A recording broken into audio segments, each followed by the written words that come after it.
Hello everyone, Ben here, and today I want to look at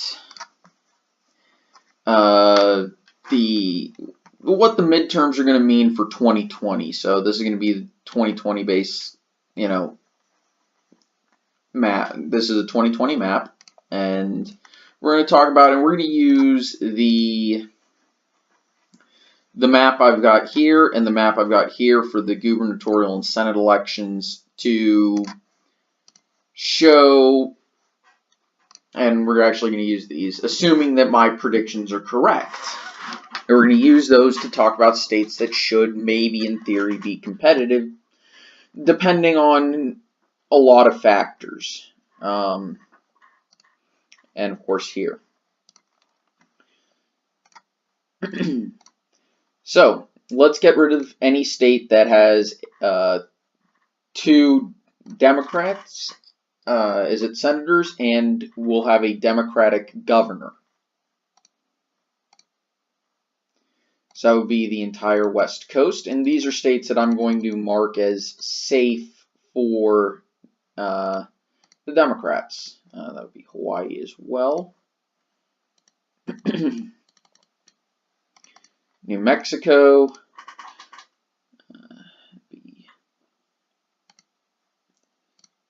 Nevada, though I'm actually going to come back to that one because Nevada is a very strange but hard to pull state, and it's also a lot more moderate than you'd think. Same thing with Minnesota. I'll come back to that one. Illinois and Michigan,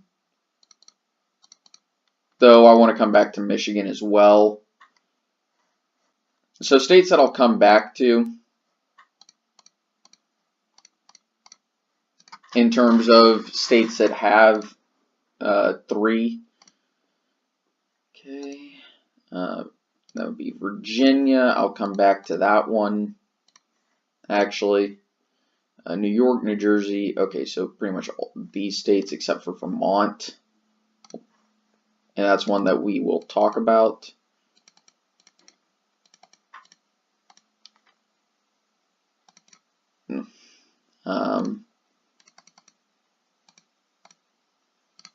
Sort of, because it is strange. Maine is very peculiar. And now let's do the same thing for any Republican states. So that would be all of these: Idaho, Utah, Wyoming.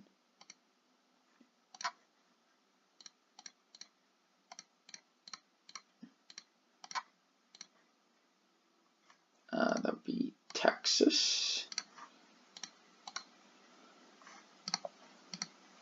Okay.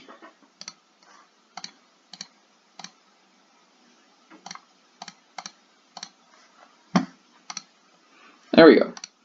So the rest of these are states that we need to talk about.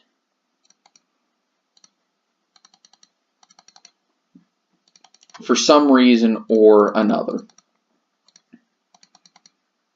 And kind of talk about why the change happened, or why things are a bit weird.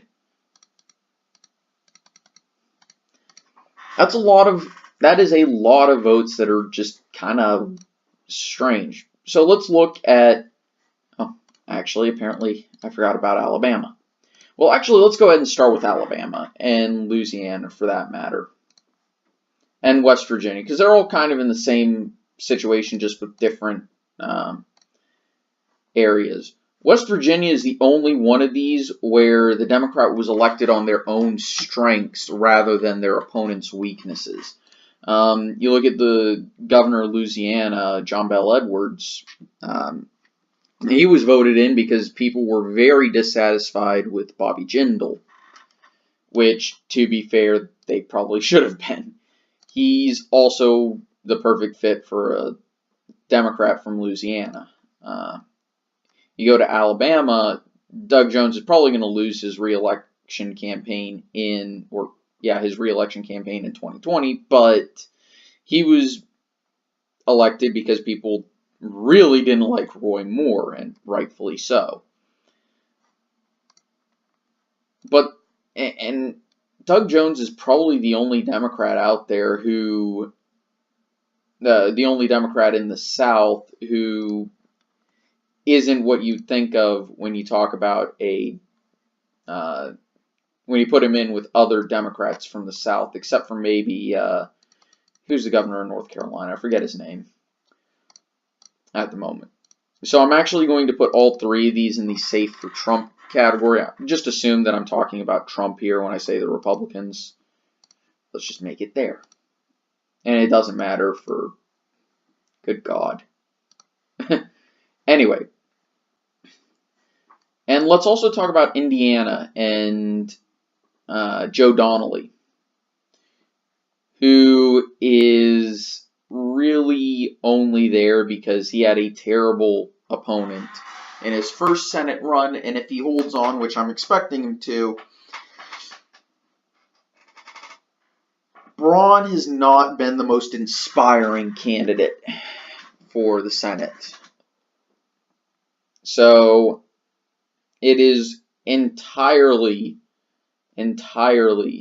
believable that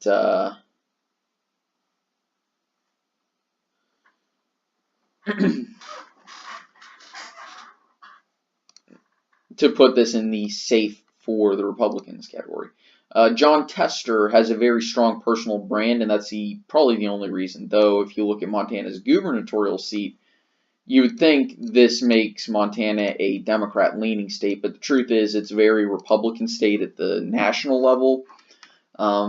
Just the governor of Montana and John Tester have very strong personal brands and ran against less than popular Republicans. So we can pretty much safely move that. Let's go over to Maryland and Vermont. You would think Vermont, with only one Democratic senator and a Republican governor, would be a true toss-up state. But the truth is, it's filled with a lot of New Yorkers who didn't like the city. It's filled, and that's a gross oversimplification right there. But the point is, Vermont is a very Democratic state, and you can't use local machination, actually. Well, I'll say the same thing about Massachusetts. Massachusetts, like in this area, really like their Vermont, Massachusetts, Connecticut, Rhode Island, they like liberal Republicans. And you could almost say a similar thing about Maryland, though Larry Hogan is maybe not as liberal as some people would expect a Republican who's governor of Maryland to be. But what I can tell you is that it doesn't reflect how it's going to be at the presidential level. Now let's start talking about a lot of these more conservative states. North Carolina has 2 Republicans as a senator and a Democrat as its governor. This indicates Republicans probably have an edge, and this is where I'm going to start saying, start only using a second color. Republicans will have the edge there. If we look at Florida, normally, because it's got a split Senate, but will have more than likely a Democratic governor, it still likes voting for the incumbents. But if we were talking about purely what these seats mean, I would say the Democrats would have the edge. But the truth is, Republicans will have the edge because of both incumbency and the history of the state liking incumbents anyway. I can't exit this ad. Also, I'm not installing AdBlock because I watch other YouTubers and ad revenue helps them if they haven't been demonetized. I don't like doing that. Okay, so next state we'll talk about is Arizona, which will likely have a split Senate delegation, but a Republican governor. Again, this is also a historically red state, so it should make sense that Republicans will hold it. Let's talk about Nevada, which I know I said, which Democrats will probably have an edge here, and it's probably the only state that normally I would color in like this, but I'm doing like this, with the only leaning it, because Nevada is a hard to pull state for a lot of reasons. Moving to Colorado, which will have a split Senate, and likely that senator is going to be gone. I'm going to lean this one to the Democrats because that's probably a smart move. Minnesota, another Minnesota and Michigan are both in the same boat. They're very competitive states. They've been trending Republican. I'm going to lean them to the Democrats simply because that's the smart decision, and that's what the Senate seats and governorships indicate. Okay. So let's go to Wisconsin, Ohio, Pennsylvania, all very similar states. Ohio is the only one that has 2 Republicans out of 3 possible slots. We could also throw in Iowa, which will have a similar situation as well. If we look at Wisconsin, it will have a split a split Senate and a Democrat as governor. Actually, the same thing with with Pennsylvania. However, I'm going to, which means Democrats should be looking for opportunities here. Okay, and then we go to Maine and Virginia. Maine has an independent, a Republican, and a Democrat, or will when that actually happens. Democrats should be looking. I'm going to again do this just to make it much more likely, and of course Democrats will likely have the advantage in Virginia. Now this indicates that if Democrats are able to capitalize on the possible inroads they have, they can win this. If we go by simply purely the delegations and we ignore the split votes like this,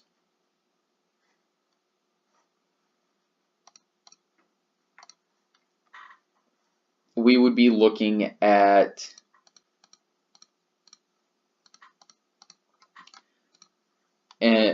like I said, if we were looking at purely the splits and trying to say what those mean, let's see, I'm trying to remember the other ones that are split. West Virginia and Maryland.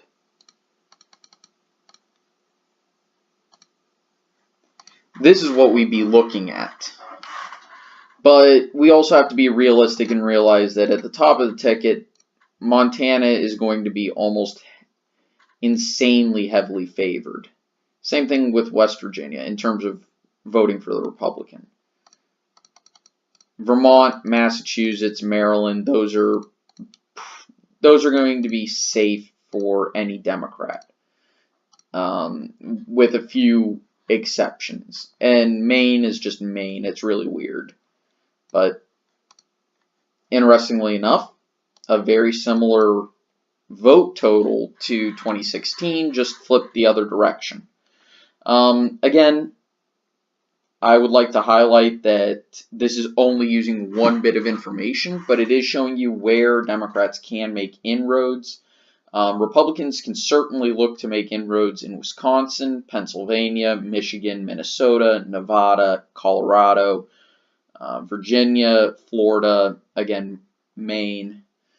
Maybe they can think about trying to be competitive in New Mexico, but they really need to play defense while holding on to what they won in 2016. Anyway, I want to thank everyone for watching. I hope you all enjoyed. I'll see you guys next time. Take it easy. Have a nice day.